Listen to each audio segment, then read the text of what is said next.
So I've got Manx Utilities in two here today, of course. Dr Alex Allinson, you're the man in charge, and Tim, you're the Vice Chairman. Yeah? Vice Chairman. So we've got two of you to answer the questions. And it must get serious. I mean, first of all, what do you think and how are you doing it yourselves with your part in this project? Well, I think it's really nice for you to interview both of us.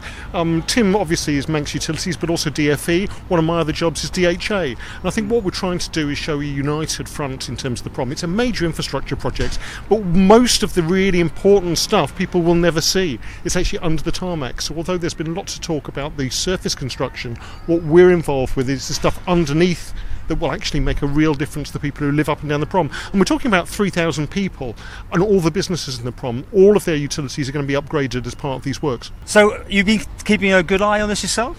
Yes, I've not been down here as much as Dr Allinson. He was down here for a visit last week, but some of the infrastructure work here goes back to, I think it's 1896, and some of it obviously is a lot newer than that, but a lot of it is very, very old. This is a great opportunity for Manx Utilities just to get in and replace as much as we can while we can, because once the job is finished, hopefully, nobody will need to go in there for a long time. Right, so joined up is what you're trying to tell me, but clearly a lot of people have been put out, feel that there's a terrible shortage of people working on it, and things just don't happen fast enough. Well, I think that's a really good point, and I'd apologise to any of the people who've been disadvantaged by the works. It is a really close liaison between DOI, who are doing a lot of the surface work, and Manx Utilities, who are working underneath the surface. We have regular meetings every week. We've got a full-time member of staff on standby, and we're keeping a really close eye on the development. What we do with DOI is to make sure that when they're digging up a road, we put the stuff that needs to be underneath it, so we can try to do this in one-off. And to put it in context, we're putting in 3 kilometres of fibre optic cable. We're doing 5 kilometres of water mains. We're putting in an extra 50 fire hydrants, because a lot of these premises that used to be boarding houses are now flats and apartments. So we've been working really closely with the fire service as well to make sure that when the prom is reopened, that it stays reopened, but that the services there are top notch. We're putting in electric vehicle points. We're changing substations as well. We're really making this a prom for the next century coming forward. Okay, but you say, let's just take Summerland. That was like a trial thing last year. It was done, brand new tarmac, and then you were digging it up within a few months, putting more stuff in. Well, that was DOI. That was a very, and I think you make a very good point. If you just left this project to the engineers, they'd have closed the whole prom and got it done in about 8 or 9 months. The politicians, us, argued about the horse trams on behalf of our constituents. We argued about when it should be shut. We argued about it should be done in one part or done in stages. We've decided as politicians to do it in stages. So actually, I think blaming some of the workers here, blaming some of the engineers is a bit unkind, because they're trying to do the best job on a very strict timetable and very strict costing from central government. But we are working together. What we need to do actually is talk a lot more, particularly to the people involved. And what I'll say in terms of Manx Utilities is when we switch people over to the new water mains, to the new electricity mains, to the new fibre optic cable, we will be giving them warning. We will be working with them to do that at a time that's best for them rather than a time that just suits us. You went to the committee the other week, didn't you? You were there, yes. watching it all. I mean, what did you make of some of the comments coming out? Well, it didn't come across very well, and afterwards you came down here and interviewed Jeff Robinson and Minister Harmer, and they apologised for what's happened so far. Hopefully, and as I said in Tynwald last month, communication is a big weakness in Tynwald, in government, if you like, and case proved again this time, if you like. We need to get a lot better, across the whole job. Everybody that's involved in it, Paul. Okay. But can I just say, one of the strengths of that committee is they're sitting now. It's not an autopsy. They're actually doing it while the problems are being experienced. They're listening to people, so we can actually change the way we work. And actually going out with some of the guys and women who are working on this project, I think there is a real appetite here to get this right, to do as much as we can to actually provide the service, to actually restrict the obstructions that people are having to face, and to actually deliver on time. Now, we all know that digging this prom up was going to be a bit of guesswork involved, because it's 100 odd years old, and there's things, no doubt, you have found, which in your defence you're going to say has caused more delay? I mean, this 9-week delay, is that on your bit, or is it a combination of what? It's a combination. I mean, you're quite right. Digging up the road, you've got suddenly coming across bits of pipe. Some of them are the old gas pipes to the gas lights that have been left there. But until you start chiselling away at it, you've got to make sure it's not live.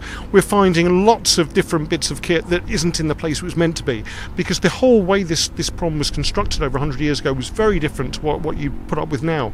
And so it's not just a renovation, it's a complete rebuild of the prom.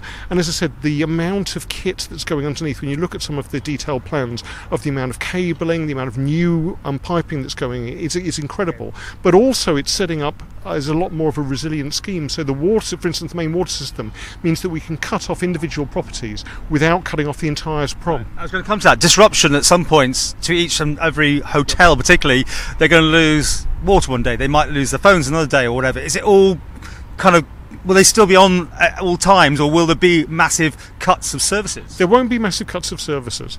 What we're going to be doing is a staged handover between the old system and the new system. They're going to be put in tandem, and when we can change from the old water mains to the new water mains, there will be a little bit of disruption.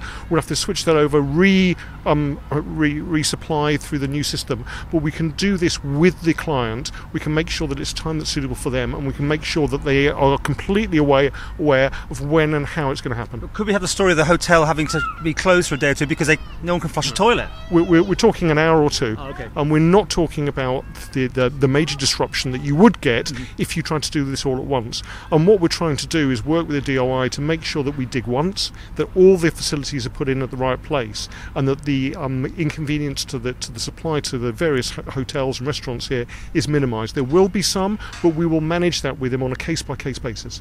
And do you think priority has been given to the right people on this job? I mean, it seems like the horse trams has got the priority to a lot of people. It seems that's where all the effort's going. I don't think the priority has been given to the horse trams. I think it's interfered with the job to start with. I think lessons have been learnt from that, and hopefully, as far as the rest of the job continues, we won't make those same mistakes again. I say we, it's all of us that are down here involved in this job, but we need to make sure that everybody is involved. All the businesses that are down here, and the pedestrians, and the drivers, and everybody else that uses this prom.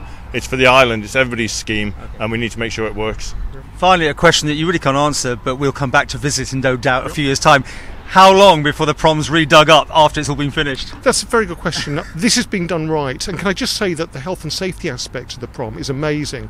When you look at the potential dangers here with the amount of equipment, the main emphasis has been on safety, both of the public and also the people working here. So I'm fairly confident we can do it once, we can do it right. There will be breakages, there will be problems in the future, but if we can get the system right, the resilient system, then we can actually provide a prom for the next 100 years. And what's your views about compensation for businesses who are struggling? I mean, it appears that some are seriously struggling now. Well, I was disappointed by the attitude of Douglas Corporation. I think in terms of the rates, they need to look at that again. That needs to be far more proactive. But certainly I know that government now, with Treasury, DFE and DHA, are looking at any compensation measures that can be brought in to make things easier, not just for now, but for the future, because what we don't want to do is put off tourists for coming next year and the year after. And potentially there's a reshuffle in the offing, and you could well be made a minister of something else. Would that be something you'd be disappointed in the sense that you wouldn't be able to see this project through? We're all really busy, day-to-day work. There are no vacancies at the moment, and yes, I'd like to see this scheme through. I want to make sure the job is done.